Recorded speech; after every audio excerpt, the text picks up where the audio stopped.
Everyone in. So before we start, as usual, I will chant the motivation prayer, and as well as Dhammadipa will also chant his own prayers.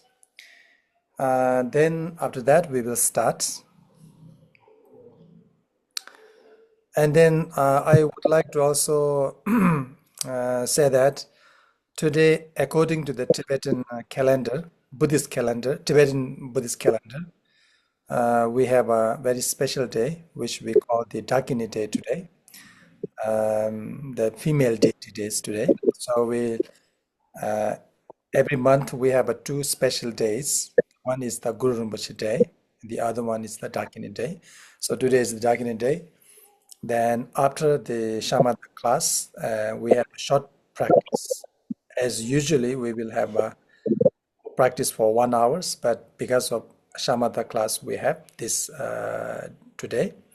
So we will have a short practice. So those who want to also join with us, they can stay with us, and those who are too tired or they have another work, so they can also leave. So that's up to you. Saying this, so I would like to start generating the motivations. So please, as we all know, the world is miserable. Right now it's in chaos and such, the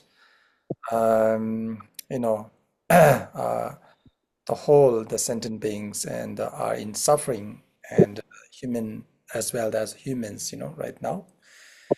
So we have a very opportunity to, doing the online teachings, practicing, so it's very big opportunities. So we will use this opportunity to behalf of all those who are in sufferings, who are not having such precious opportunity, doing practice freely. So today, what we are going to receive the teachings from Dhammadipa, so we will receive in order to liberate all sentient beings and bring the peace in the world. And so generate this way the bodhicitta. And now let me chant the bodhicitta prayer. So all of you can also chant together by yourself.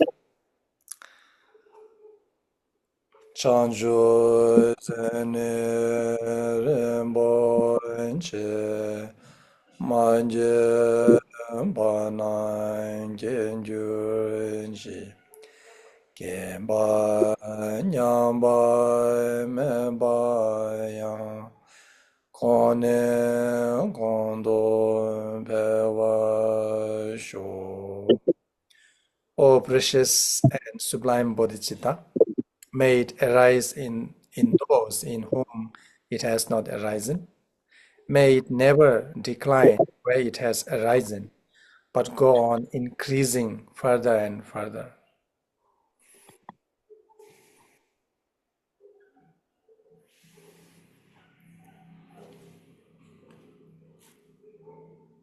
Please start your prayers and your teachings. I would like to request you, Dhammadipa. So we have agreed because slowly we will go into more information, and it may become a little difficult for those who have not learned Buddhism. That's why we always start with questions at the beginning of the course. So are there any questions? If there are not, then we will start directly with teaching. Yes, the last time I asked everyone to send their questions into email. So I would like to inform that there's no question we receive in our emails. My admin group, they informed me. So those who have questions in person here, so they can still ask. They can put their questions. Then if there's Okay. questions, then we can start directly. Thank you.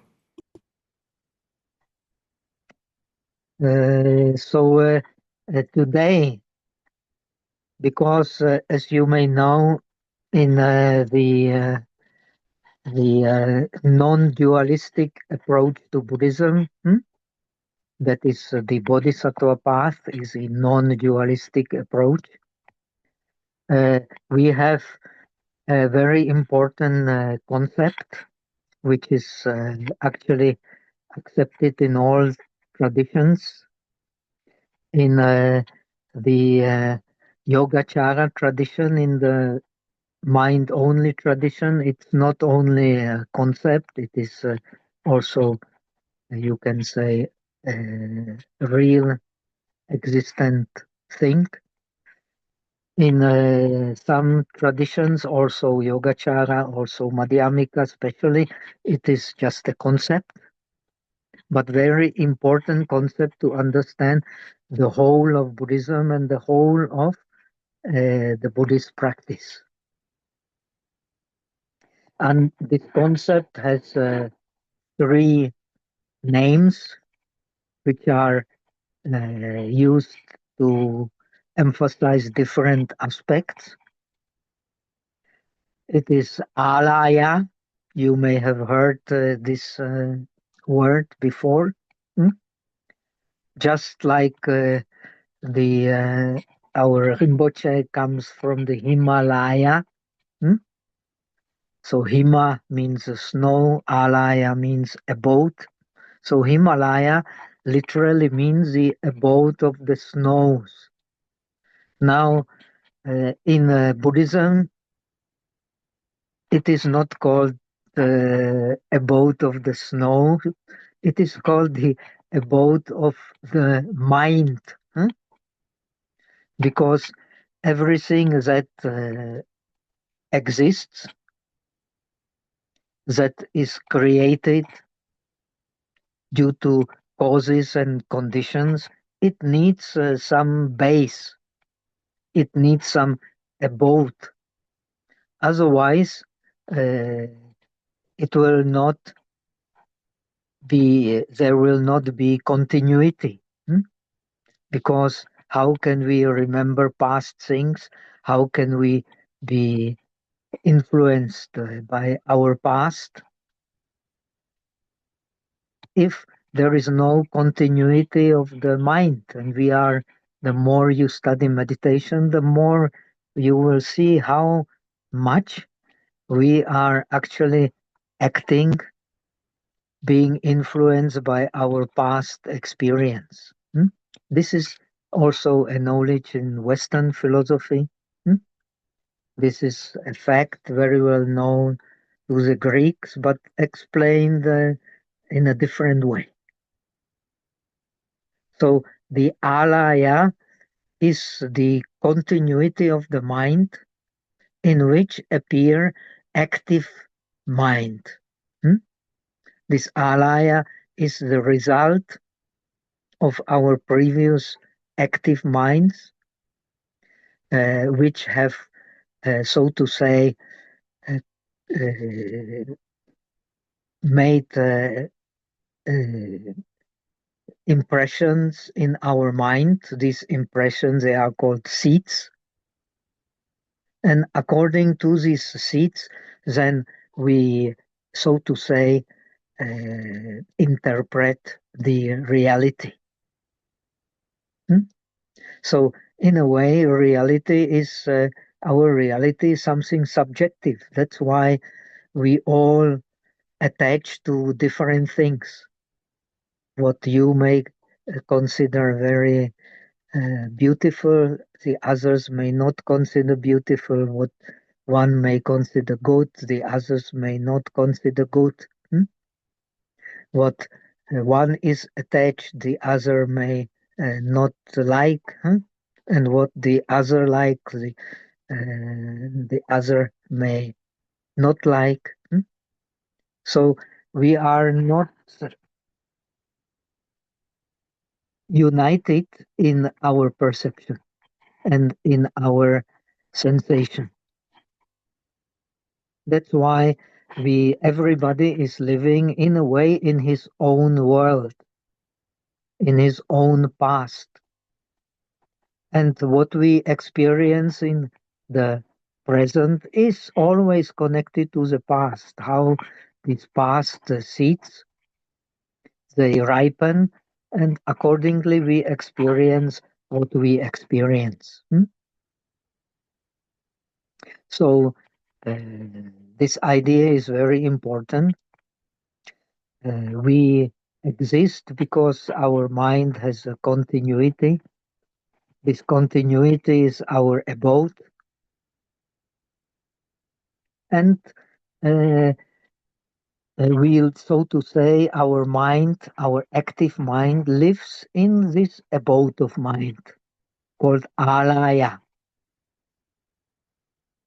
And we are attached to this abode of mind, to this continuity of mind. That is why this Alaya is also called Adana. Adana actually means literally attachment.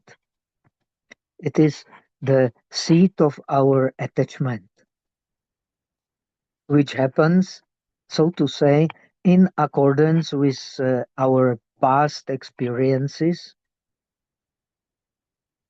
which directly influence what we experience now at present. Hmm? Uh, because we are attached, so our touch or uh, our sensation, which is caused by touch, is the sensation and perception connected with inflow and outflow of impurities. Inflow and outflow of impurities. What is inflow? Well, due to these past attachments, we are now attached, and outflow because we are attached. Then we also attach to the outer objects, to the objects of the six senses, which we hold for something which is substantial. According to Buddhism, actually, to that which exists is something substantial, something which has substance. In Chinese, it's called Ti. It's called literally body. Body means essence. So, because we have adana, we consider the inner reality or outer reality, which is changing, to have some essence to which we attach. And we attach to it according to our previous experiences. Then this alaya consciousness is also called chitta. In Chinese, it's called Shin. That means mind. Mind in the sense that it collects our previous experiences. It collects our previous experiences, and they are uh, so dwelling in our mind, in our alaya, in our abode of the mind, which is our continuity. This continuity of the mind is the result of our past. When we become the arahat, so we can first, when we become completely enlightened, then we don't hold to the we don't create any new karma. And if we are disciples, then our aim, that is why we always start our lecture with motivation. Our motivation is not to continue in the experience based on continuity of mind, based on alaya, based on adana, based on attachment, and to not to give rise to any new will formation, so that there is no cause for the reverse process. Now, some of you have learned the Dzogchen. Actually, in all Buddhist traditions, this continuity happens from life to life, but also happens, so to say, from one mental process to another mental process, from one moment to another moment. Hmm? Always, according to Buddhism, there is the birth, there is continuity, and there is passing away. Hmm? These stages are there: arising, continuity, passing away. This happens moment by moment. This happens in each and every thought, and it happens also in from one life to another life. So this alaya has a rising moment, which is called sandhi. It has the in between time, which is called the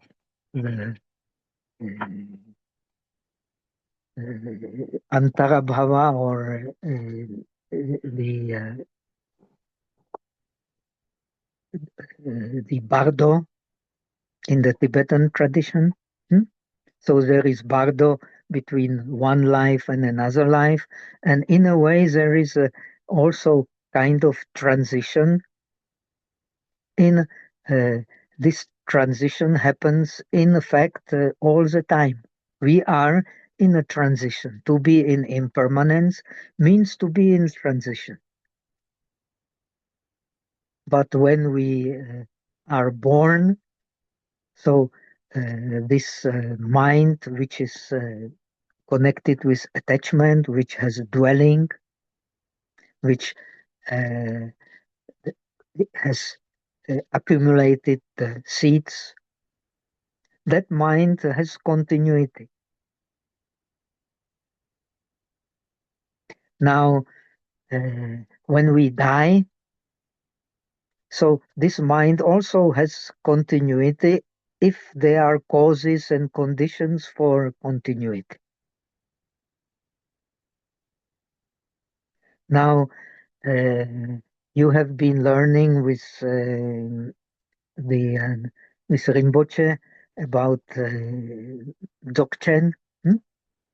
This continuity or bardo is actually the most important part of training.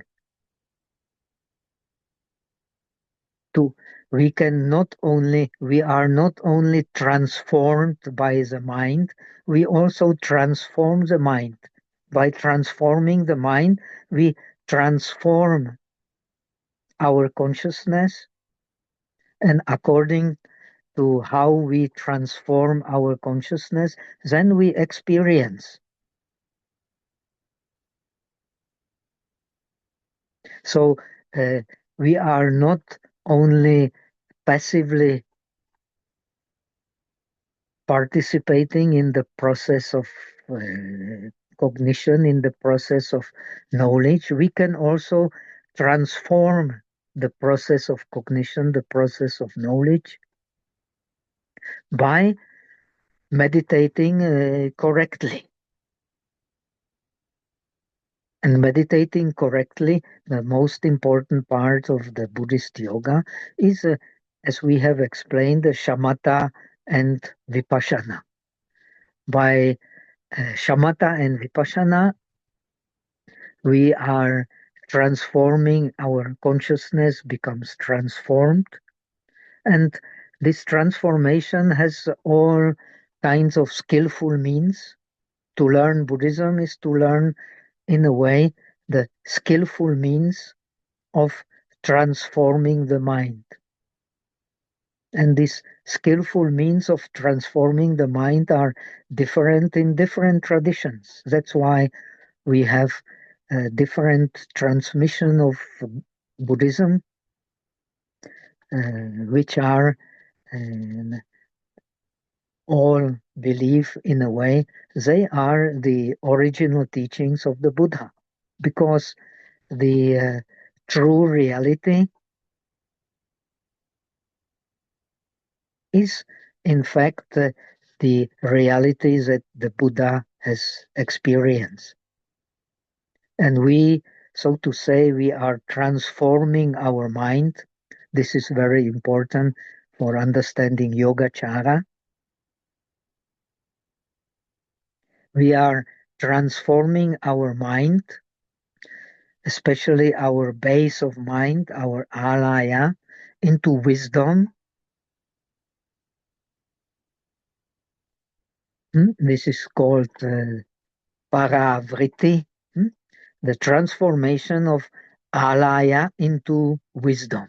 When we have completely transformed alaya into wisdom, into the body of wisdom, then we can become Buddha. The Buddha is the one who is enlightened. Enlightened about what? Enlightened about the truth of reality as it is. We are studying Buddhism, so we are studying, we believe we study Buddhism because we want to know reality as it is. In order to know reality as it is very important to transform our mind into wisdom. And in order to transform our mind into wisdom, we are using all kinds of skillful means. The body is also a kind of a skillful means for transforming mind into wisdom, because the mind and the body, they work together. So how we experience the body is related also to how we experience the sensations. How we experience the sensations is linked to how we experience our perceptions.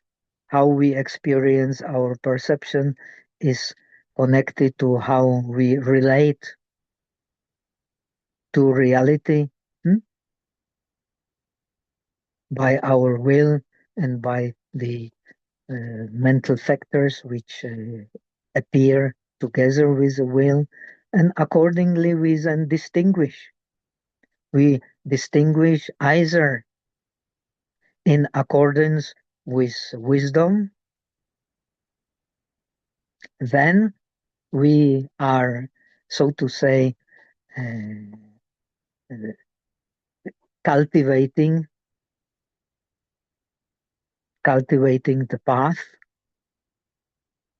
or we are experiencing according to ignorance, then we are, so to say, cultivating the bondage. The bondage of what? The bondage of Alaya. That's why I am speaking about Alaya today, because the Alaya, due to the abode of the mind, we have the bondage towards nimitta.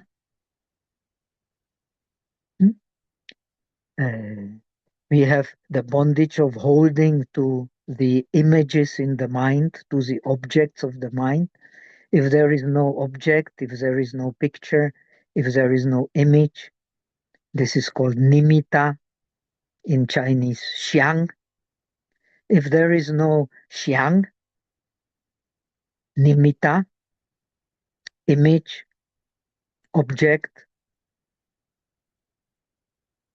form, then the mind does not arise. But because we are not enlightened, so we grasp to these images, to these signs, to these objects. And due to that, then our mind has a grossness, Daustuliam, Zhong. Because the mind has a grossness, we don't see reality as it is. We only see reality according to the seeds, according to the attachments in our mind.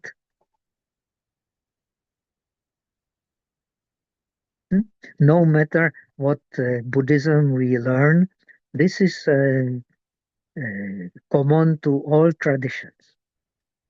We don't see reality as it is because we don't have wisdom. And we don't have wisdom because our we have grossness of especially of sensation and perception, and we are attached to the objects of our mind, to the images of our mind, to the signs which appear in our mind. We are attached to it, and so we differentiate according to our attachment, not according to wisdom.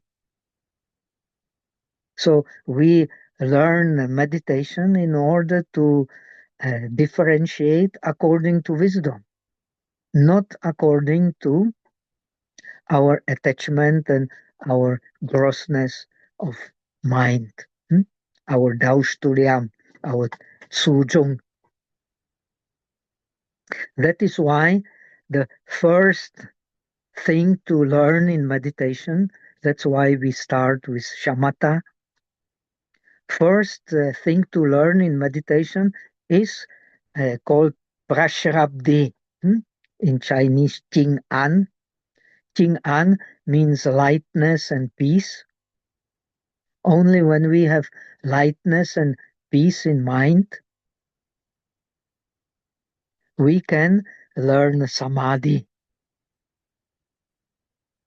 We can learn one-pointed concentration. And now, last time we have explained the practice of shamatha and vipassana in the Yogacara tradition, and same in a way in Madhyamika.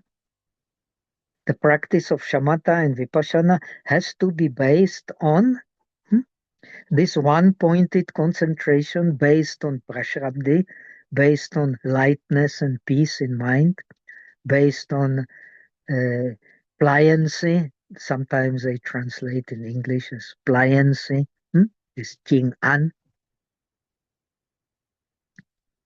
When we have this pliancy, lightness, softness, smoothness, directness in the mind, so we are open to samadhi. And when we are open to samadhi, we are also open to insight. Insight means to seeing reality as it is.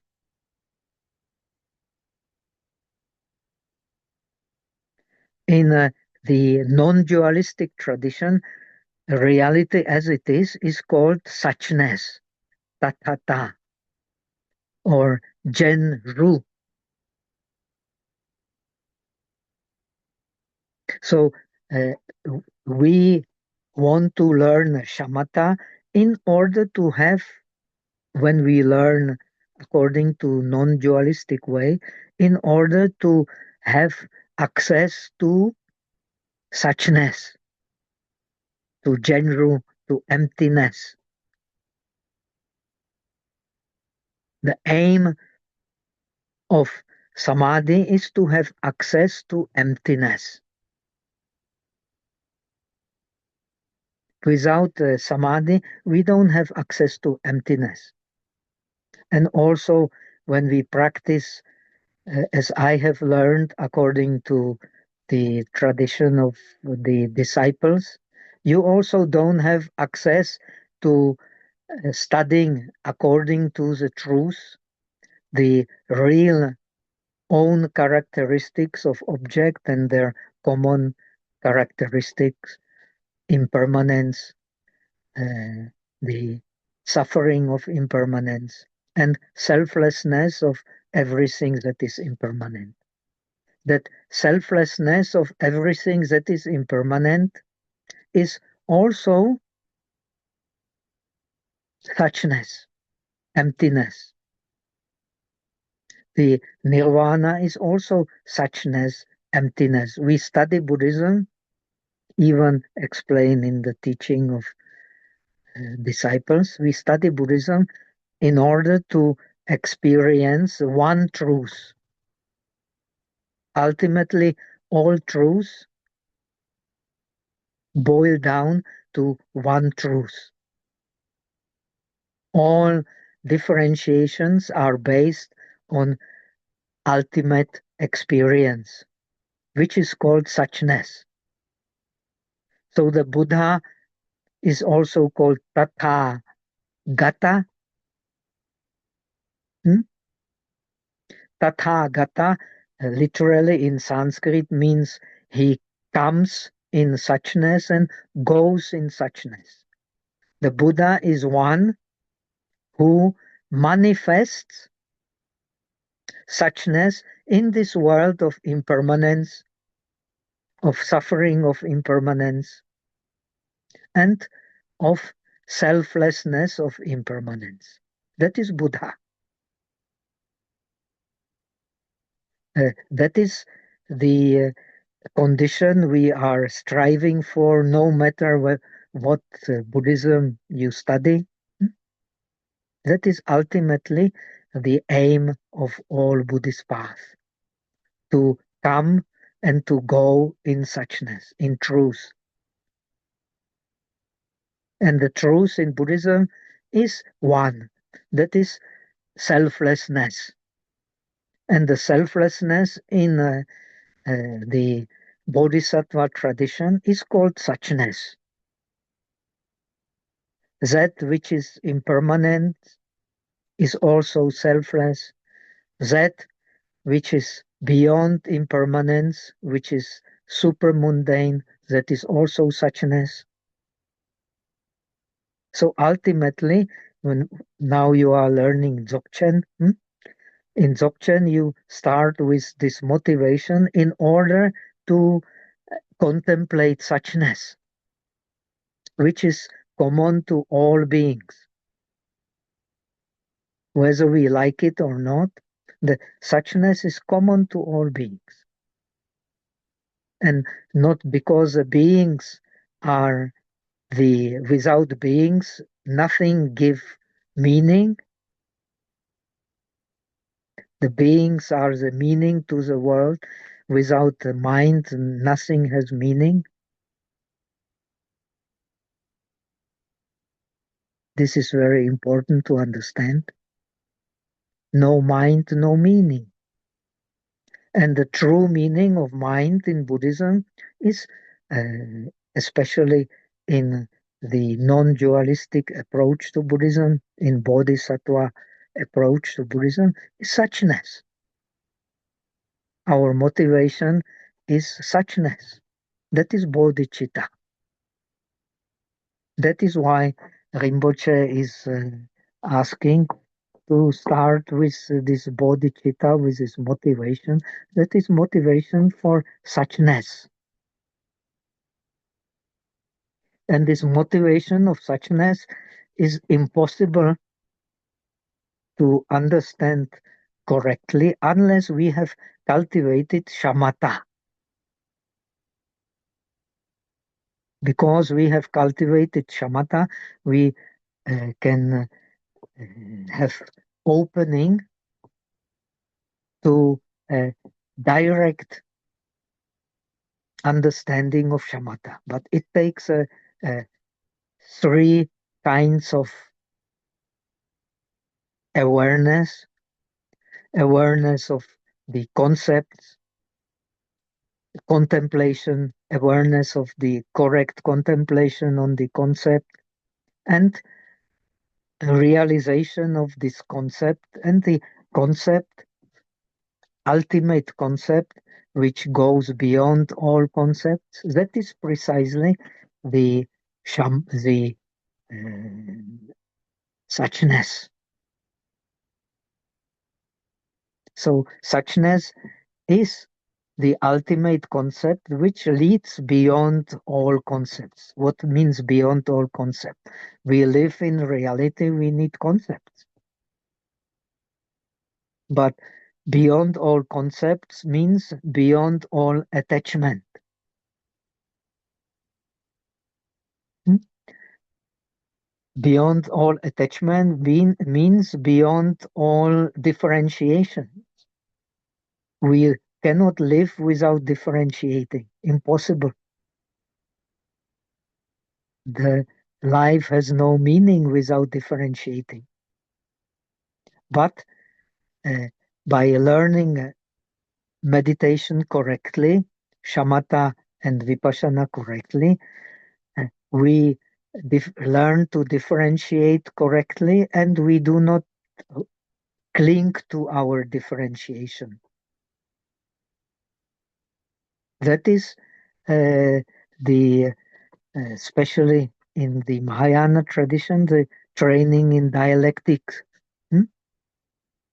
To understand the reality of suchness, we have to train in dialectics. But in order to train correctly, we have to understand the concept, we have to contemplate about the concept, and we have to practice samadhi in order to understand how it is like to be in the present of this concept, not just by thinking, but by insight. The aim of meditation is to get insight about the ultimate reality, which is for the bodhisattva one reality. The many realities, the many truths is in the bodhisattva path is only the skillful means to understand the one truth. We cannot understand the one truth without understanding many truths. We cannot understand many truths without understanding one truth. This is the depths of Buddhism, which is very wonderful when we understand it, but which can be very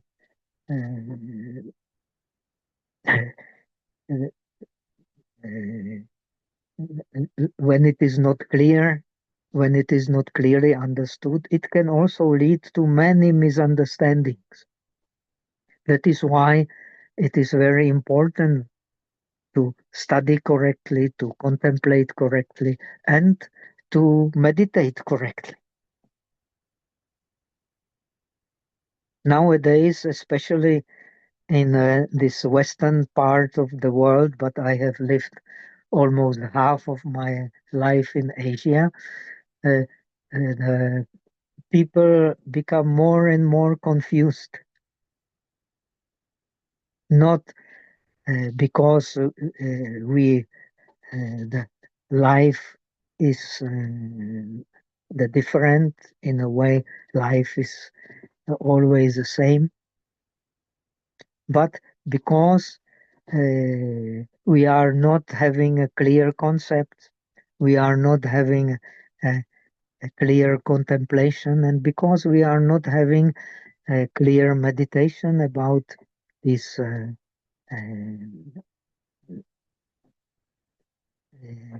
useful concepts.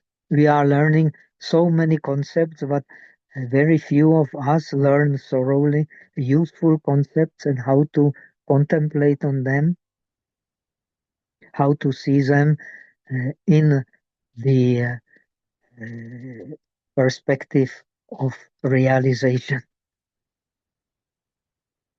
For having the perspective of realization, we have already learned last time, we need samadhi.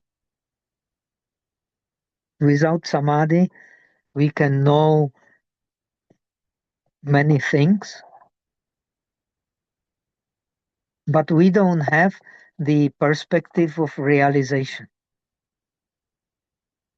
But we can learn many things, but we won't have the perspective of realization. So, where does the perspective of realization start?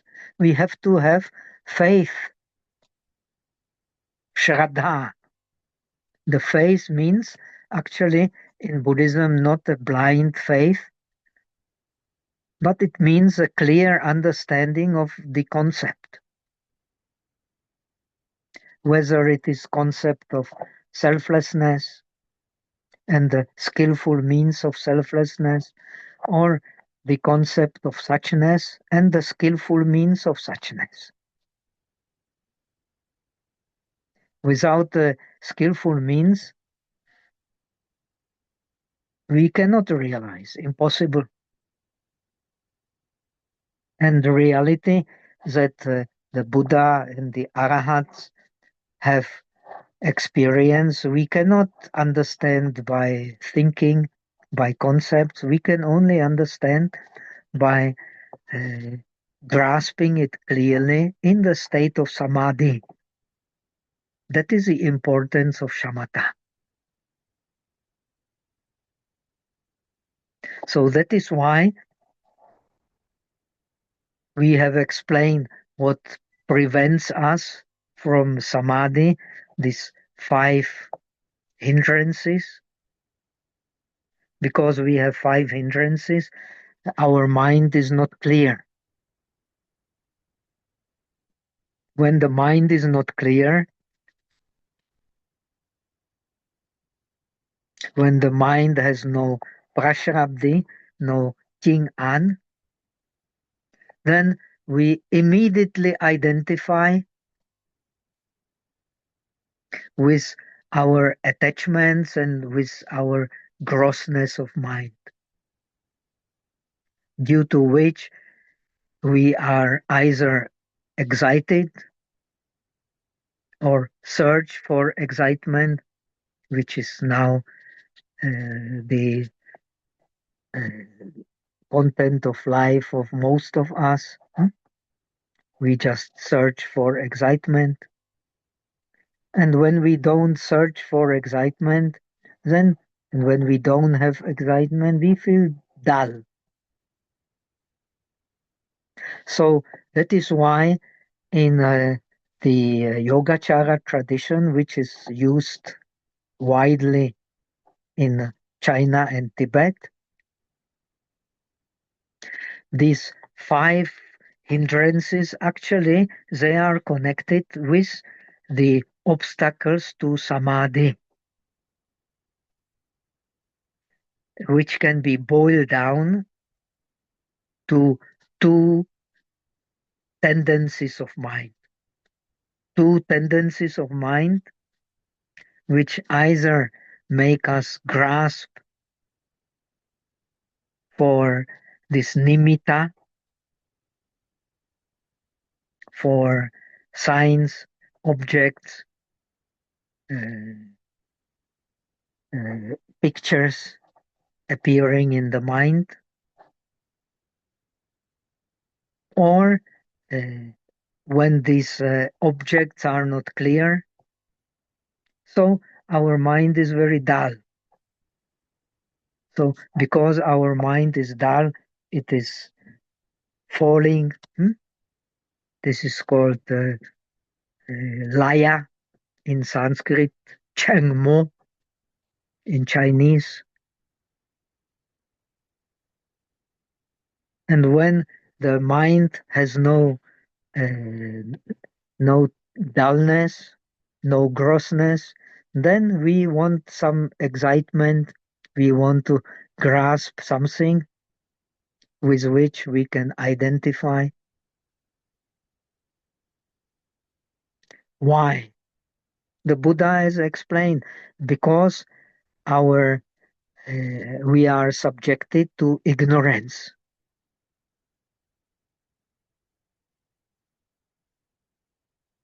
Because we are subjected to ignorance, our mind grasps at the objects of the mind, and in virtue of grasping to the objects of the mind, it has either grossness and or the tendency connected with grossness of the sinking mind, lethargic mind, and mind searching for excitement. We have to check on ourselves. We have to see very clearly on ourselves because we have only one laboratory to check, and that is our own mind and body. We have no other laboratory. So if something is true or not, we can only check in this mind and body. We have no other laboratory to check it. And according to Buddhism, if we don't check it, then that is called the blind faith. The Buddha is, as far as I know, the only religious teacher who has founded a religion, a discipline of liberation, which has pointed out we should not uh, believe blindly according to tradition, according to the customs of the common man. We should always check it in our own continuity of the mind, in our own mind and body, and see whether it makes sense or not. If we don't check it, we will engage in blind belief. And the Buddha, he did not rely on blind belief. He relied on his own genuine experience.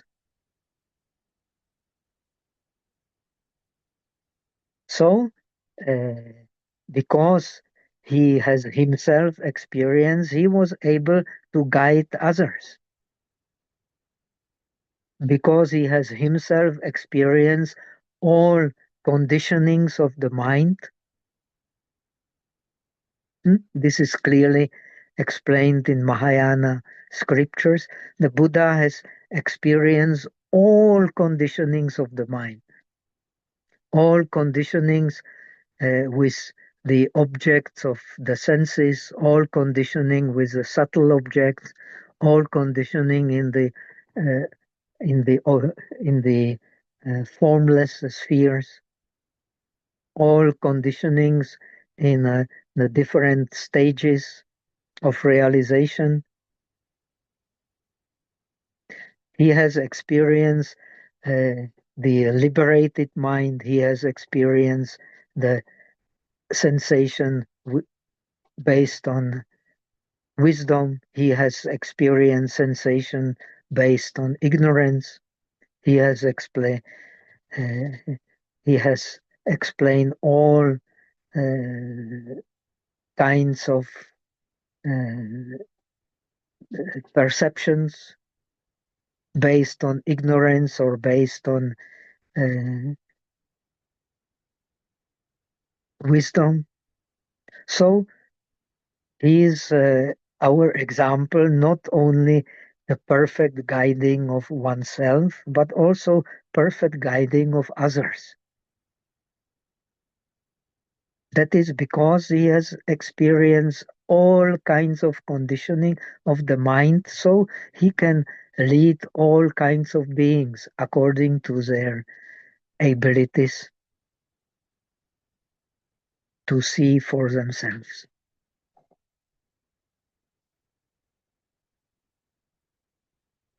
So that is why we need to start with this training in Shamatha in order to only when we have Shamatha, only when we have Samadhi, we can apply it correctly to our experience and not to be as we usually are, even after learning meditation for a long, long time. I can say I have some experience in learning a long time. Still, I am subjected to the inflow and outflow of impurities because uh, we our education is not education in becoming enlightened. Our education uh, is in a way everything else than how to become enlightened. And this so that is why this teaching in Shamatha is so important.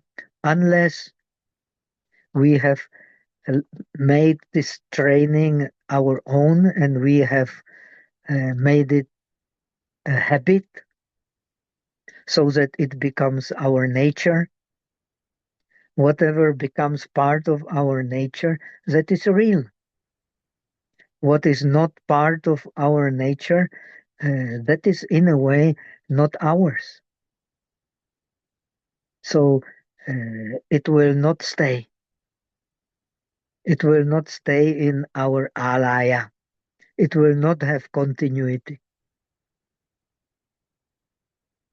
So we can only succeed in meditation when this samadhi has a continuity, when it becomes a habit. Then uh, in we can start understanding and appreciating deeply the training of the bodhisattva, which is to learn from every situation, from good situations, from bad situations. That is the objective,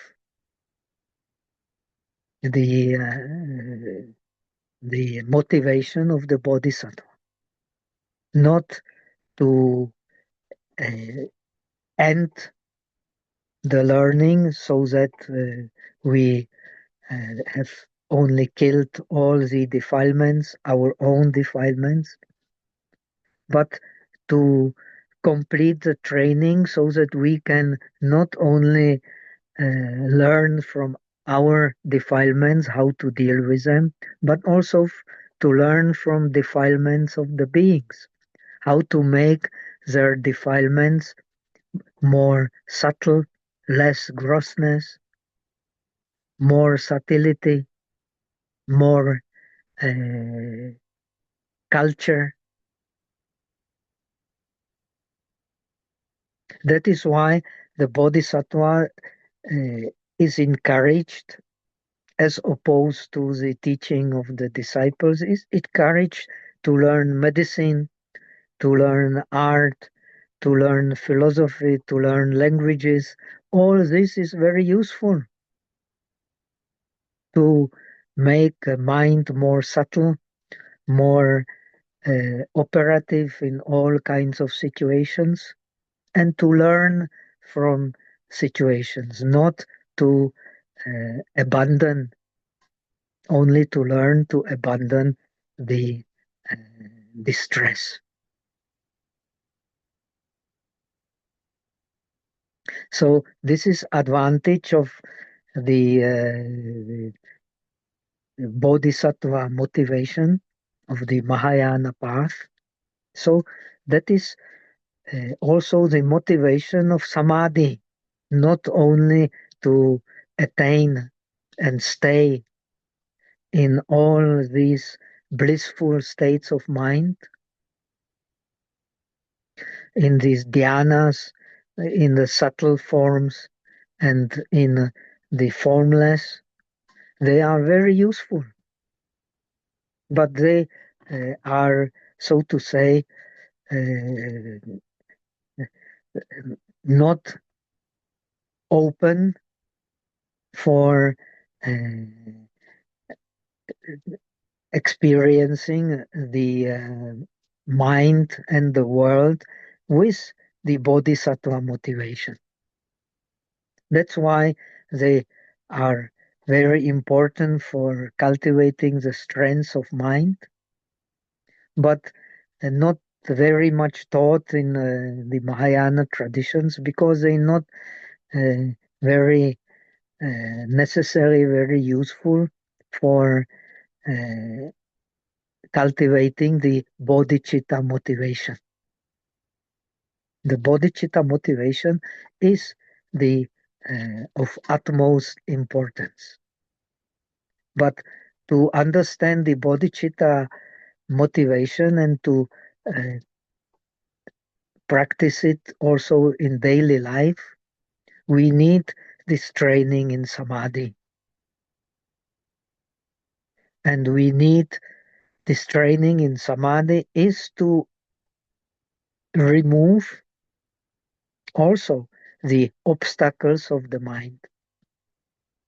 So as to make it pliable, as to make it hard inside but soft outside, as to make it light, not heavy. How it becomes not light, heavy, because of the clinging and of the grossness. So if we have this clinging to the objects and grossness, so automatically we don't feel well. And when we don't feel well, unless we have already training in Shamatha, when we don't feel well, we do all kinds of the acts by body, speech, and mind, which are not beneficial to us and which are not beneficial to other beings. So this training in samadhi is a base for become beneficial to ourselves, and also when we beneficial to ourselves, we can be beneficial to other beings. If we are not beneficial to ourselves, how will we effectively become beneficial to other beings? We have to check, find out if it makes sense. So the first training to become beneficial to oneself and accordingly to other beings is this training in samadhi. And we have explained in the Theravada tradition in which I have been trained and which is very precious.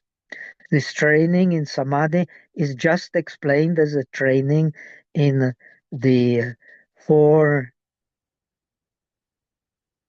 absorptions in the subtle form and the four absorption in the formless. This is a training in Shamatha, according to the scriptures of the disciples.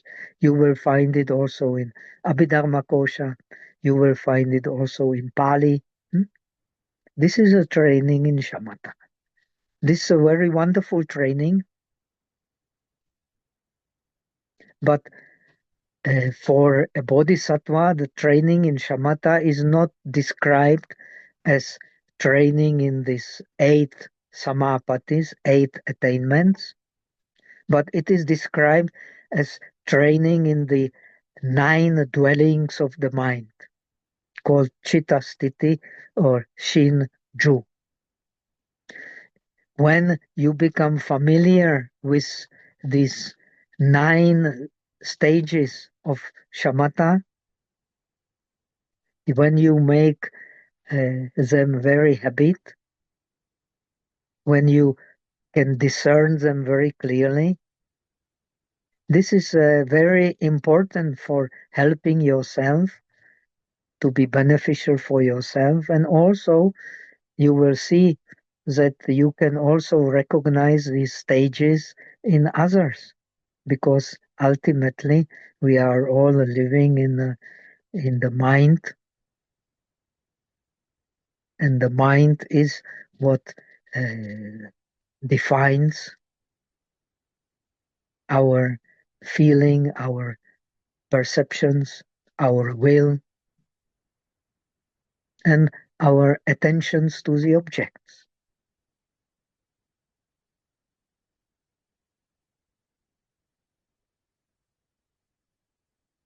So the mind which is uh, dwelling in Shamatha is the stable mind.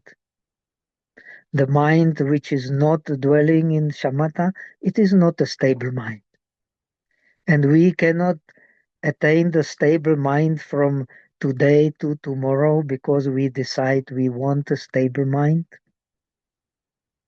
This is a very important emphasis. We can only attain the stable mind by a continuous training. According to Buddha, when you read the scriptures of the disciples, and it will come also in the Mahayana scriptures, the Buddha has taught that when we are enlightened, when we become the those who have some realization, we continue training. When we become arahat, when we have uh, removed defilements from the mind, Buddha teaches we continue training.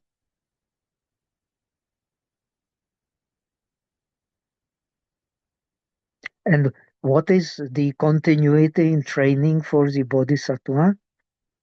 It is the continuity of familiarity, understanding, and penetration of the suchness. That is a very, very difficult training.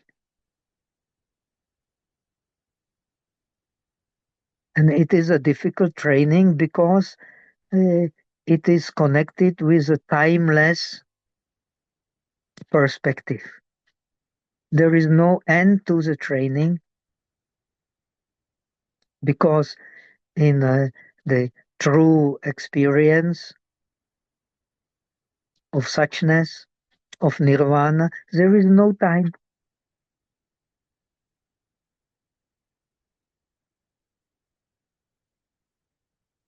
And this, in the non-dualistic perspective, this timeless dimension is to be contemplated on, is to be understood.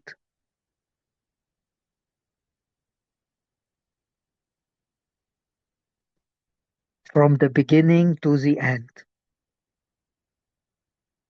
From the beginning to the end, we are, so to say, contemplating and strive to become part of this perspective, the timeless perspective. The perspective of the bodhisattva is the timeless perspective. And to understand this timeless perspective, we have to be familiar with samadhi. It does not mean only to be familiar with these stages of attainment. They are very useful, no doubt. But to be familiar with the clear mind, the mind which does not identify with all the uh, the states that are not useful, that are on the contrary harmful for stability of the mind. So he learned shamatha, learning in shamatha in the Mahayana tradition in the perspective of bodhisattva, as I have learned it also in Japan and in China, is the training in the stability of the mind, in the peace and lightness of the mind, which you can use to learn how to act correctly in all kinds of situations. So that is the base for all trainings. Training in the stability of the mind. The stability of the mind is called samadhi. Samadhi literally means the correct or equal application of the mind.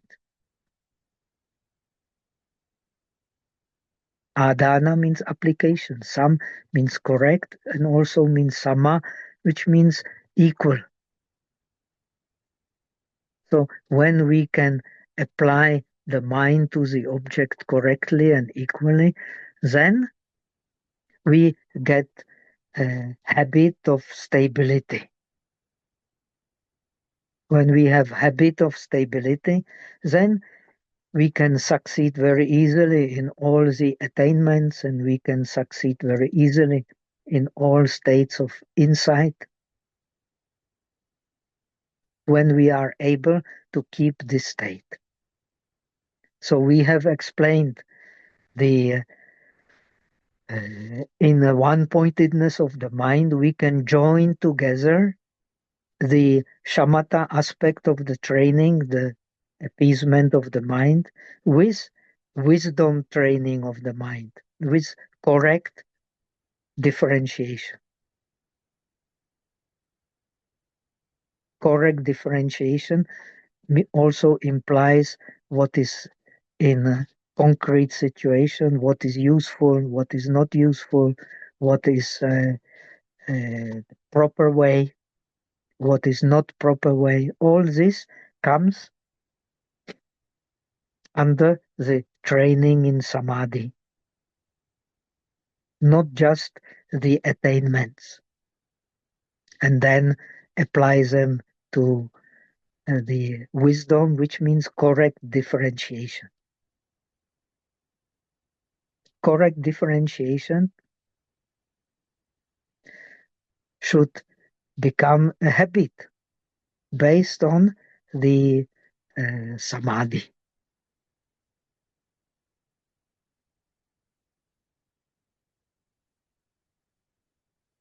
So that is why the training in shamatha is called the 9 stages of the correct dwelling of the mind, uh, on the way to samadhi, on the way to real appeasement. The first step we start today and we will continue next week. The first step is called stapayati, or in Chinese I translate nei ju, which means literally stapayati means in Sanskrit establishing the mind. Establishing the mind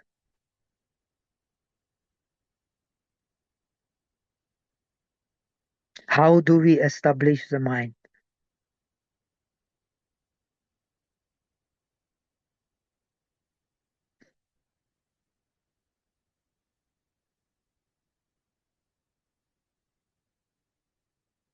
By stabilize it on an object which is not just the objects of the five senses, but which also leads us to the understanding of the mind, that the objects actually appear in the mind.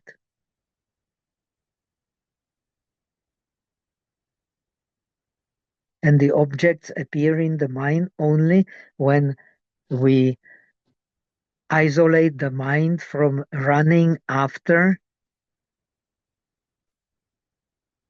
the impressions of the five senses, running after what we hear outside, what we see outside, what we smell, what we taste, what we touch. If our mind is just blindly running after these impressions, that is called the monkey mind. It is not a wise mind. So the why only the wise mind can understand that the mental object, when experienced by the mind, can give a subtle feeling. If we experience only based on searching outside, then we will not have gate to peace. The gate to peace is to try to rely on the mental object and not to run blindly after the uh, objects of the five senses, after the memory of the enjoyment we have had with the five senses. This is in yoga, it's called the pratyaksha. It means isolation of the mind, withdrawing the mind inside. That's why it's translated in Chinese, nei ju, mind dwells inside. Of course, it is also aware of the outside, but it dwells inside. That's why nei ju, dwelling inside. So dwelling inside means to establish oneself in the search for appeasement. If we only dwell outside and blindly follow whatever image, whatever object appears, then we have no access to training. And when we don't have access to training, then we will not experience samadhi. Impossible. And in order to have access in training, we usually choose some object which we try to make a deep impression of that object in the mind so that the mind does not run anywhere else. Be it a breath, sometimes they use the statue of the Buddha. In the other tradition like Sakya, they use a leaf. You can choose this object according to the tradition. The most common object which the Buddha has praised more is the in-breath and the out-breath. The in-breath and the out-breath is considered the most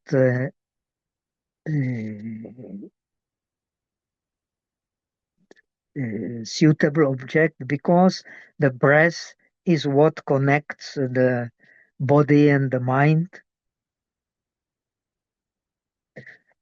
When the bodily situation changes, when we have effort in the body, it reflects on the breath.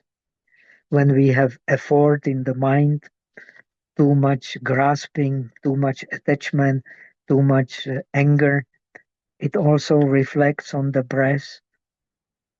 And the breath itself is what connects the mind and the body. We are alive because we are breathing. And the quality of our breath is directly or indirectly connected with the experience of our body and the mind together. So we can use breath, we can use a picture of the Buddha, we can use some other object, but our aim is to make these mental objects so that the mind does not run anywhere else. And in the beginning, it will be difficult unless we have done some training before. So, common with beginners is they will try to force attention on the object, and when they force attention on the object, then they will not feel pleasure in meditation. In order to learn meditation, we have to learn to experience pleasure in meditation, because when we have pleasure, we stay. When we don't have pleasure, we want to go away. This is a natural instinct of all beings. Everybody has this kind of instinct.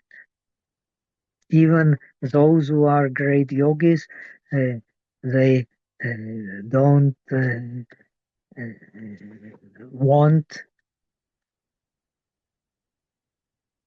to uh, act by force, because they know acting by force will make things unpleasant. But in the beginning, we cannot help but act by force because we have no habit. Suppose you want to learn a new language. I have been learning Spanish. When I start speaking Spanish, I have attention because I have to remember the words. I am not yet used, so of course I have attention because I want to catch. So it is natural, but it is natural also to understand that as long as we grasp for the object of meditation, we will not feel very comfortable. So we learn by learning and not being comfortable to how to become comfortable. And how to become comfortable, we will learn in the next lessons. This is the training in mindfulness. In order to become more comfortable, we have to have training in mindfulness. The mindfulness literally means, in Chinese also, means memory.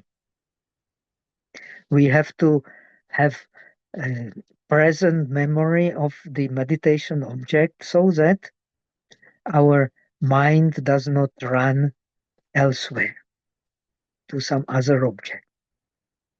We have to memory, have recollection of the meditation object so that our mind does not run somewhere else. And in the beginning, when we're not used to meditation, we will have to use some force, some effort to make it happen. Also, if we don't use the effort, then our mind will not stay at the meditation object. It will go everywhere else except to breath or to Buddha's image and so on. So first we have to use a certain effort, certain will to force the mind to stay with the meditation object. So there will be continuity of the mind at the meditation object. So this much for today. Let us transfer merit for the benefit of all sentient beings.